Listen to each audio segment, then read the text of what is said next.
Hey guys, welcome to the Breaking Barriers podcast this week. My name is Pastor Andrew, here with Pastor Brant, continuing a conversation that we've had around Kids Week. We're going to pick this up. We've done 10 commandments of Kids Week. There is no more important week in the summer for growing and going, I believe, than Kids Week. Student camp is awesome. Mission trips are awesome. But man, something happens when the church mobilizes around Kids Week. So we're going to pick up the conversation again, 10 commandments of Kids Week. This is Breaking Barriers, where we help pastors and churches grow so that they can go.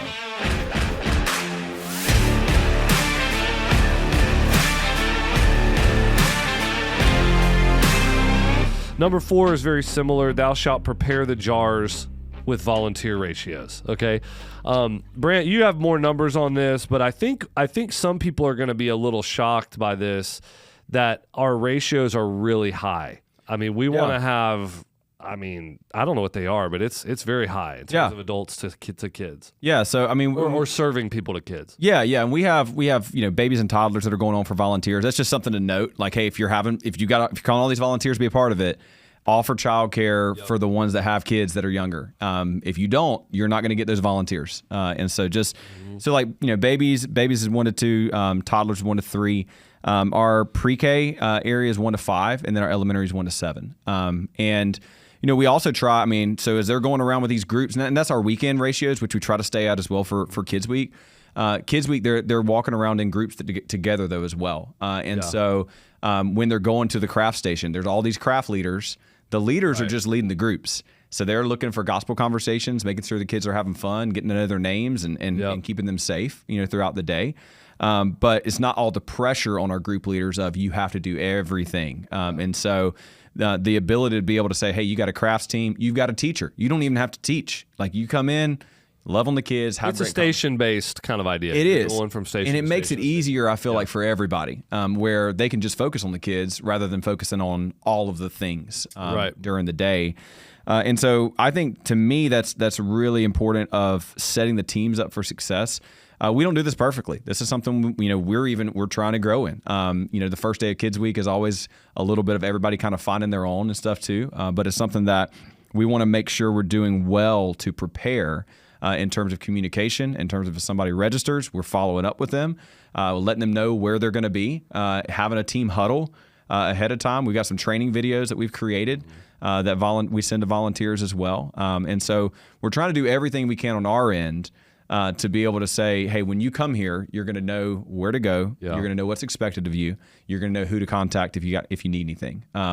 And again, this is something that we do really, really well and some days, and then some days it's like, hey, with the amount of people and different things, like we got to grow in some. We're trying as hard but we're working on it. Now, I understand what you're saying about these ratios: 1 to 3, 1 to 5, 1 to 7. But what I mean a little more is when you start factoring in all of the worship teams, security team, parking teams, the craft teams, all the people that are here on campus, on the campuses, it's not like a 1 to 7. It's like 1 to 2 or more. Yeah. So like this year, for example, we're projecting around 1,200 kids, and we should be about 850 team members. Right. So that's kind of what I'm getting at. It's an army. Yeah. That's the thing. When we say prepare the jars, that's kind of what we mean. Like, we're talking about more. It's not quite 1 to 1, but it's more than 1 to 2. Yeah. It's more than 1 to 2. That's the type of adults we're going to need if we're going to pull this thing off the right way. So we're not talking about, hey, you got 100 kids that are going to come to your thing. You got to try to get 15 adults. It's like, no, you need like 75 or 80. Yeah. And so I think that when we can, it's just like the weekend numbers. Remember, engagement drives attendance, not the other way around.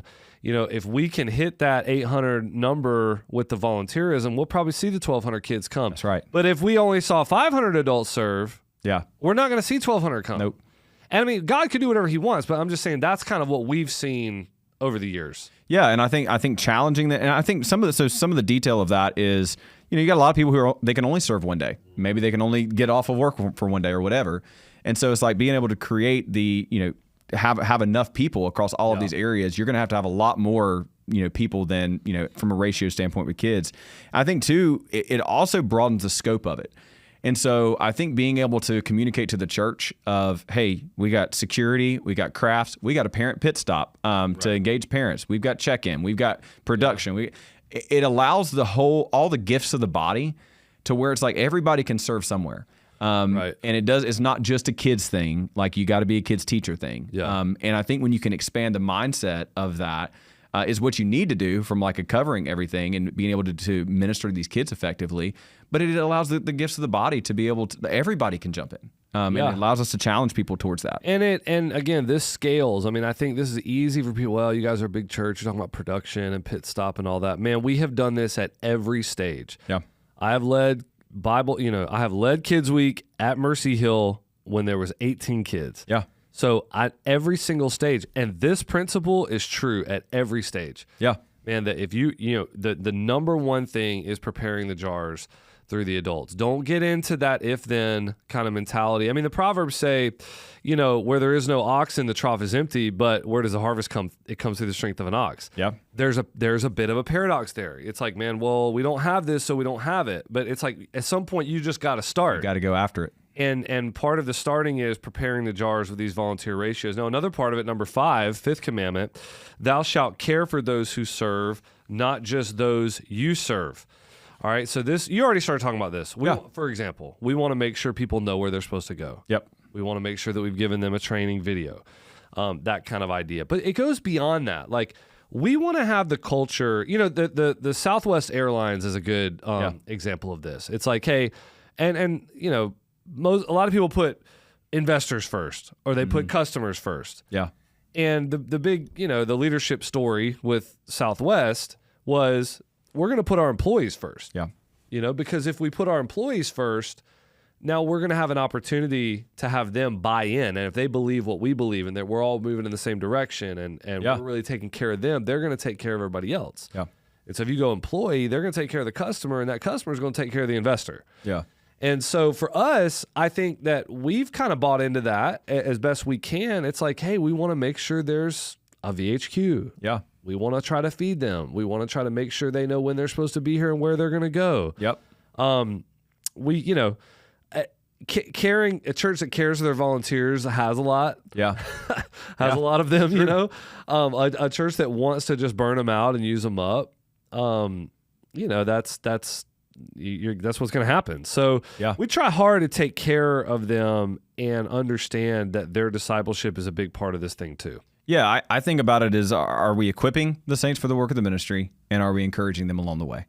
And it's like, my hope and prayer is that volunteer, and there's so many stories of this, they're going to leave Kids Week tired. Like, they are. Right. Yeah. There's not a way to get around that. But my hope is that they'll leave Kids Week full. And it's like, man, I've seen God move. I felt like I was valued. And man, I'm so excited for what God's doing that I want to come back and be a part of it. And we do this in a few, in our huddle, we have, we even do raffles and stuff like that. We'll give gift cards out just as like an encouragement. Our campus pastors will go around. They'll give gift cards out to different volunteers and stuff. They'll see somebody do something. We share, so they'll send in stories, volunteers. We have a way for them to just send in stories and we highlight that. And then we'll share some of those stories in our team huddles and stuff as well, to be able to just encourage them of, hey, what you're doing matters. We've got a VHQ, which is volunteer headquarters, where we have snacks and stuff like that. This year we're doing iced coffee for our parent pit stop, which has been a really cool thing. So I mean, it's a unique thing, just kind of a one-off here of as you engage parents. It's been really cool this year where we've offered iced coffee as a parent pit stop option. So when parents drop their kids off in the morning, they can stop by, get a cup of iced coffee, have conversation with one another, but also have conversation with our volunteers. Yeah. And we've been able to connect with different people in that way. And we've offered that to all of our volunteers too. So hey, like y'all stop by, y'all get a cup of iced coffee throughout the day. We've got volunteers that are bringing water and snacks to teams. To just say, hey, like, we know you got stuff going on here. Do y'all need anything? We try to, when we're able to, try to create some breaks even throughout the day where somebody's not just completely slammed, where they have a little bit of a breather when we're able to as well. And so I think all of that stuff kind of, it just goes into, again, are you using people or do you really care about them? And do you really want to make sure that they have a great experience so that they'll continue to plug in and they'll continue to grow. Yeah, and I think, selfishly, that counterintuitively, that ends up creating, the volunteer that wants to serve year after year after year, and they become like I was explaining this to somebody Sunday about one of the things I love about Kids Week. I mean, we just have like veterans now. That's the way I would use the term. Is they're like a veteran of Kids Week. Yeah, they understand the deal. They know how it works. They know what we're supposed to do. They're not staff. Yeah. They've been leading the same area of ministry or multiple areas of ministry for years now and years now and years now. And when you have veterans, things are way better. Oh, yeah. They're just better. They know what to do. And I think some of that comes from an attempt. And you could always do more. Yeah. And if somebody's got a cynical nature, you're never going to please them. Yeah.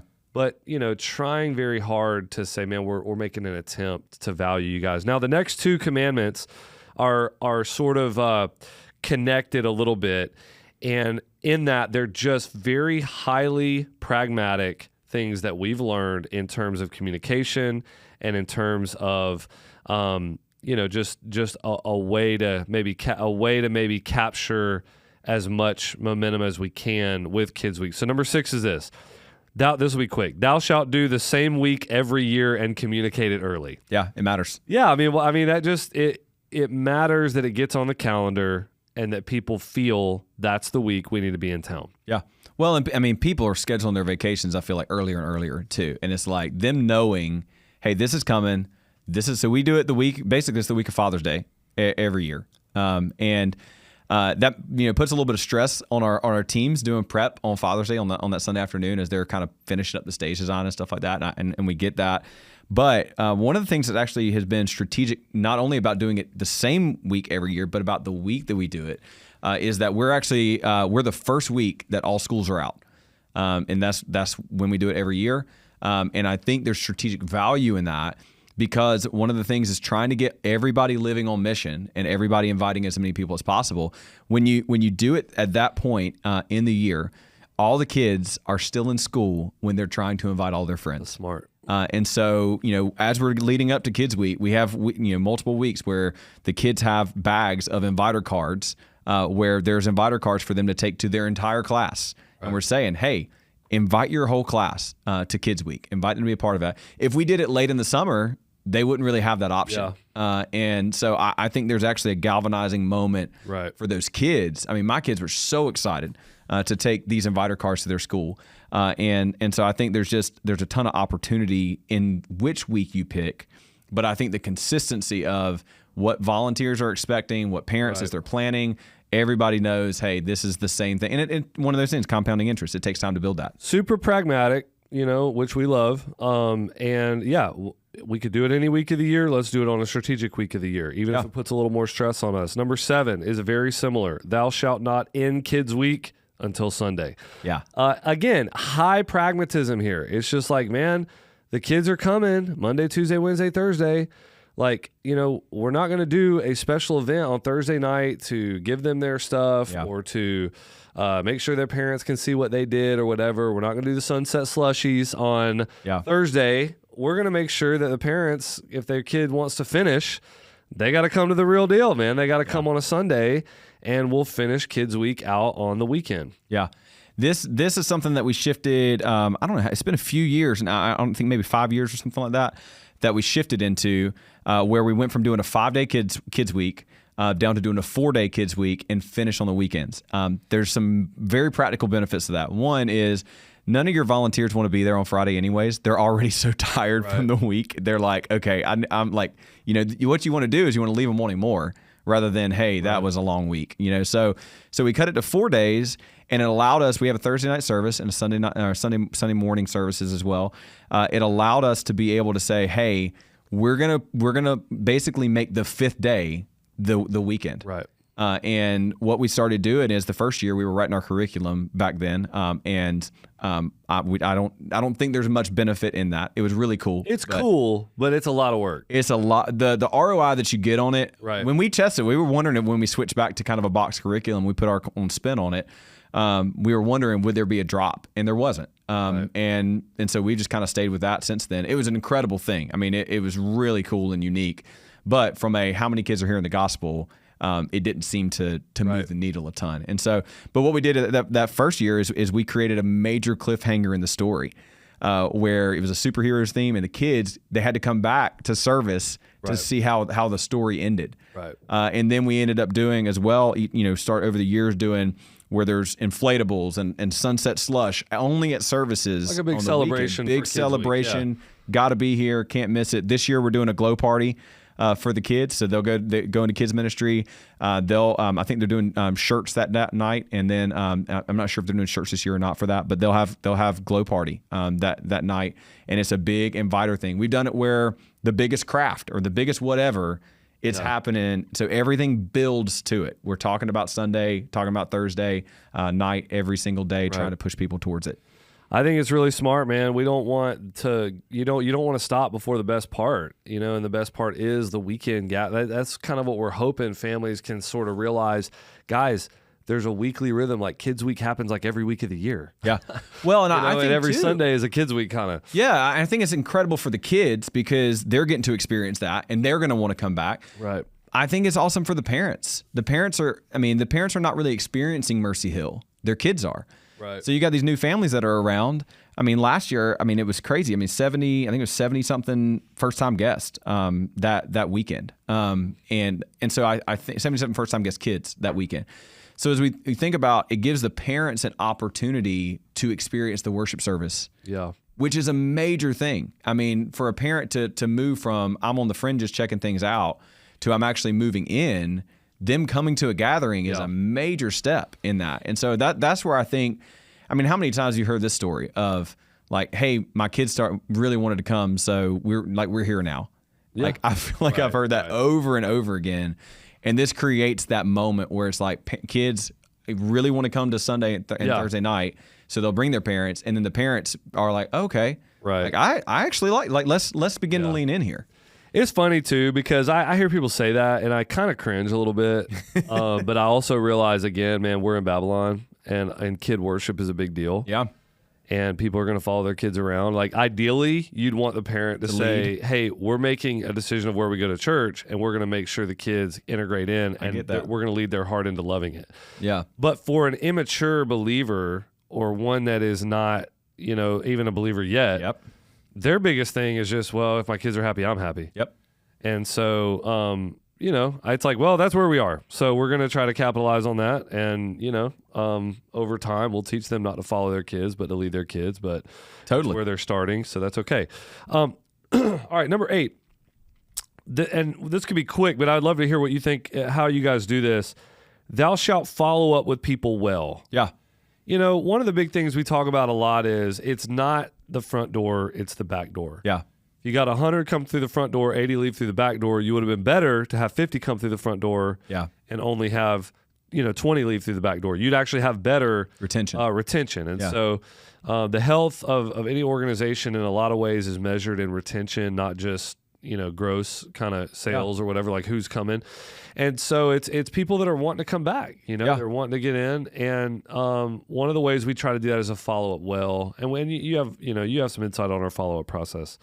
Yeah, so I think for us it's we have a first time guest follow up process. So those that are first time guests, they'll get followed up with throughout like kind of our regular general first time guest process, which we've talked through I think in other episodes as well.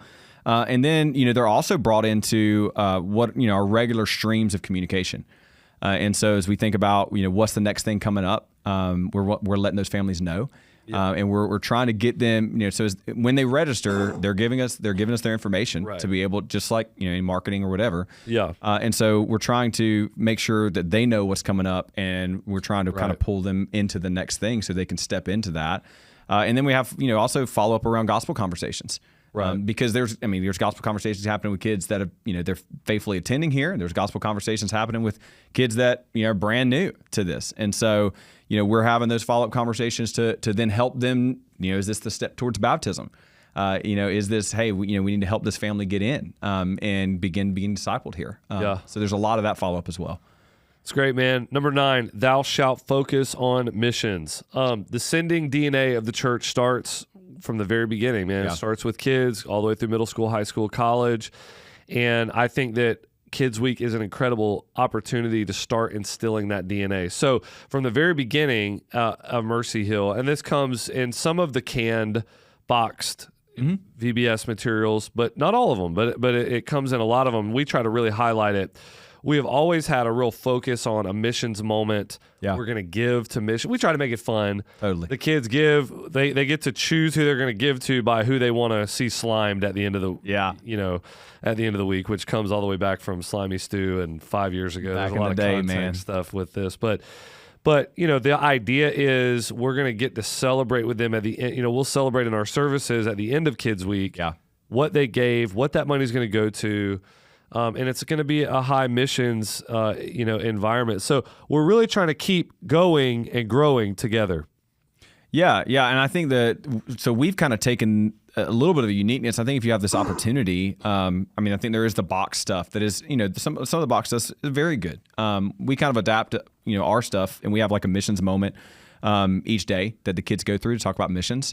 And it's very important for us that they kind of get that heartbeat at a very young age. We talk about it in weekend services. We're going to talk about it at Kids Week. Yeah. We're going to live on mission. The other piece that you mentioned is, and I think the uniqueness of what we've been able to do is highlight our own missionaries or missionaries that we're connected to. And so this year they've got a family. We got a family that we've sent out. They're in South Asia. That's who we're raising support for. And we've had various years. I'm not sure exactly, if they have this year or not, but where those missionaries would actually do a video for the kids, and right. talk to the kids about where they're at and what they're doing, and it just makes it very. I mean, a lot of the things for these kids is helping them to see that life is bigger. There's mission outside of just here. That there's the nations, and it makes it very tangible and relatable. And so I think as you have opportunity to be able to highlight individuals that that you're connected to, as a church, I think that's a great opportunity to lean into. Last but certainly not least, man, number 10 is thou shalt cast the net wide for evangelism. This is important for me. 2 years ago, my son gave his life to Christ at just in the program, the programmatic part of Vacation Bible School, or Kids Week as we call it here at Mercy Hill. Man, I have no problem with that. I was excited to see him, pray a prayer with one of his leaders here, and I just, baptizing him was just a highlight for us. And so, we know that when you cast the net wide, that God is going to do something in the room, whether you're talking about adults or kids. We're not talking about being manipulative. I know this has been abused. I've heard guys say, "What? Only 5 kids got saved? Give me the mic. I can go in there and get 20 of them saved or something." I mean, that's awful, and we're not talking about that. But we are talking about a clear gospel presentation with clear next steps. Yeah.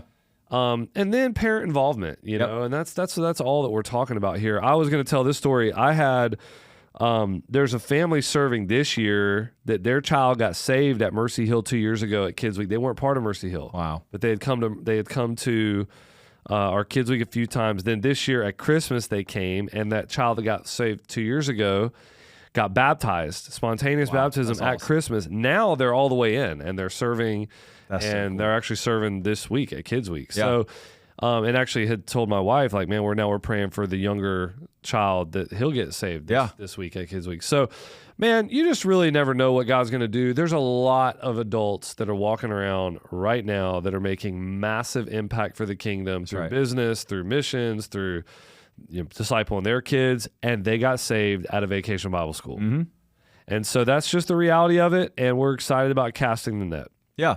I think don't discount it. Sometimes, you get into the whole thing. We've done a podcast on baptisms and kids and baptisms and stuff like that. And I think sometimes people can be on the other end of it, where it's like, you don't want to have this response moment and stuff like that. And we're inviting them to conversation. Too as well. So it's not just a, hey, everybody raise your hand, and, then they end up looking at, one another and everybody raises their hand kind of thing. It is a invitation to a conversation with those leaders who have those. We have created a gospel conversation guide that if you're interested in, let us know. Yeah. But we're trying to equip them to have these conversations, and then equip them to be able to have conversations with the parents as well, which is super important because we as a church are partnering together in this. And so, that's the kind of the basic process for it. All right, man, we'll leave it there. Hey, no greater opportunity for evangelism, for seeing your people grow, for connecting with new families in the summer than Kids Week, period. And so, man, I hope this will be helpful as you think about Kids Week for the coming years. Thanks.